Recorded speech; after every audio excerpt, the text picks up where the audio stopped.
Evo, 16:11. Mi smo se vratili, Kila Tequila još uvijek s nama. A evo sad bi ja nešto pita Roma i Hulija, možete li mi otprilike nešto reći onako o svojim likovima? O mojim likovima? A da kaže nešto o svojim likovima. A najbolje bi bilo da glumci kažu nešto, to je glumac. E pa Romeo i Julio, baš da oni kažu. Romeo, ovdje je samo Romeo i njemu ćemo... Nije Julio s nama. Julio negdje drugo. Daćemo ovo... Dobro, eto, nek Romeo kaže. Daćemo Romeu riječ i ovdje Fra Lovru. Može. Evo Romeo, evo ti riječ. Željanje. Tako je. Drž riječ. Reci prijatelju, šta te zanima? Pa eto, kaži mi nešto o liku Romea. O liku Romea? Ej. To ti je jedna iznimno teška uloga, jedna od mojih najtežih uloga do sada. Pogotovo zato što je prva. Je. I odmah glavna, baš me, da ne kažem posralo, reću posrećilo. Aha. Super je, malo producent zeza previše, je perfekcionista, sve probavamo 100 puta, sve mora biti cakum pakum.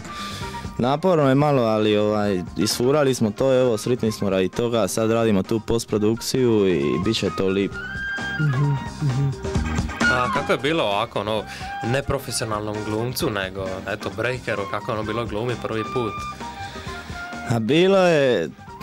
Nije lako biti glumac, Bila je scena gdje smo ponavljali zilijon puta, jer je jednostavno kad ti počneš varit u nekoj sceni, a non stop su neke scene, di... Cijeli film je u biti na taj žan da bude var, u biti da bude, napravili smo neku, od svega toga neki, recimo, ne znam, neku trash break, jer ima puno toga sad što se isfurava kod to je cool, to je, ima puno pozerstva, ima puno, šta bi ti rekao, puno nekih što se isfuravaju na to i onda smo mi htjeli baš te malo ismijat recimo i onda smo napravili totalno na taj džir, ona je break musical, ali to je u biti sve ide na šalu više. Super, onda s time zapravo bilo još i teže glumiti. Pa je. Super, onda šta možemo očekivati, što bi dobro, šta? To će biti sef. Film je... Šta se ceriš? Aj reci. Biće lipo i cijela ta produkcija je ozbiljna dosta. Mislim, film je žanra treša i onako komedija, na komičnu taj štih baca, ali je produkcija je skroz ozbiljna i stvarno se radi punom parom i radi se da bude šta kvalitetnije od sounda, od videa, od svega, od muzike u filmu, baš da bude to kako treba biti. Super. Možemo li na tren čut Fra Lovru ili ti ga Marija Kovača koji se nije oglasio cijeli dan? Odnosno cijelih ovih 45 minuta. Da. A eto, Fra Lovro je ovdje, pozdrav svim slušateljima. Mogu samo se na tren ubacit, opet smo zaboravili spomenuti, uživimo se u ovo. Dragi slušatelji, vi možete zvat, neke komentare ostavljati, bilo kakva pitanja postavljati na brojeve 380808 i 380809, zovite, linije su otvorene, zvone tamo čeka. Da, onako je rašireni ruku. Eto. Reci mi, u filmu ko je Fra Lovro, kakva veze ima sa Romeom i Juliom? Fra Lovro? Tako je.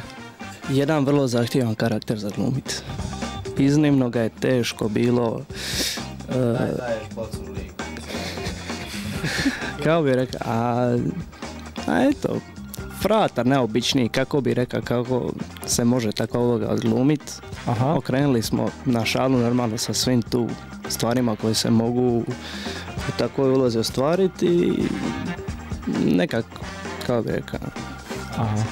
A evo, samo ću kazati da imamo nekog na liniji. Halo, dobar dan. Dobar dan.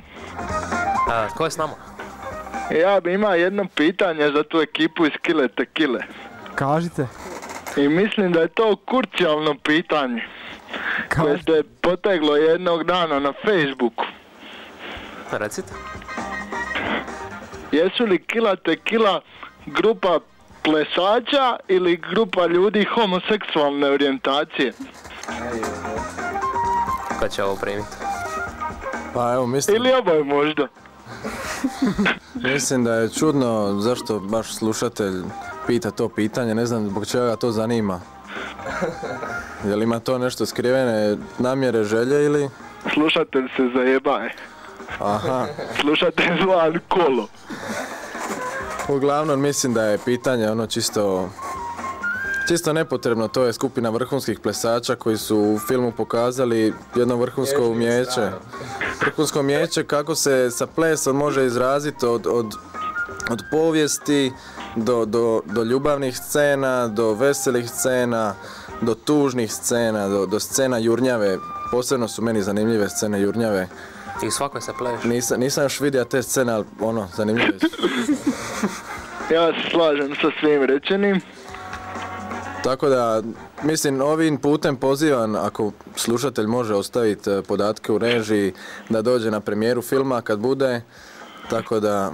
Tako, eto, ako želite, možete ostaviti vaš broj mobitela, javit će vam se Kila Tequila i kad bude premijera imate kartu za premijeru. Javit ću se ja Kili Tequili pa ćemo se dogovoriti nije problem. Može.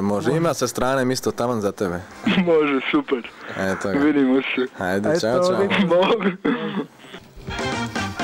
Zanimljiv poziv. Eto, naravno. To je jedan naš prijatelj. Pozdrav, Ed.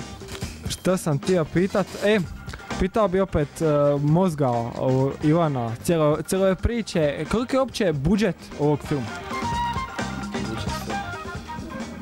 A evo, budžet nije bio baš nešto velik.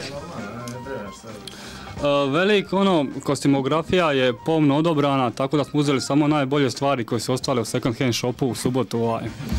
Tako, uspio sam cijelu koreografiju, scenografiju i kostimografiju, jako jeftino isfurat, tako da je roba koju nose glumci, ona je koštala otprilike 127 kuna, pošto je subotom kilo robe 20 kuna. Aha.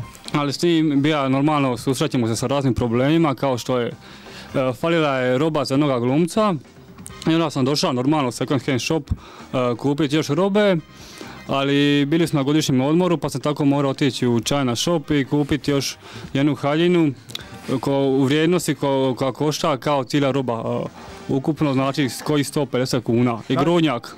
Znači to je bio neplanirani trošak. A to uvijek ima neki dodatni troškova koji su nepredvidivi, takav je to proces snimanja filma, ne može se to nikako.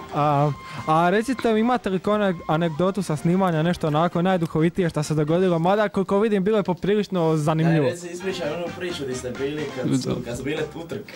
Ima dosta priča, evo ovdje Romeo sjeća se jedne pa ću ja reći. Znači bili smo snimali na Kopilici tamo jednu scenu, jako zanimljivu scenu. I normalno glumci su bili obučeni kako to spada u ovom filmu i našminkani i sve to lipo, vikleri, I onda smo mi snimali, to je bila nedjelja, 2000 neke.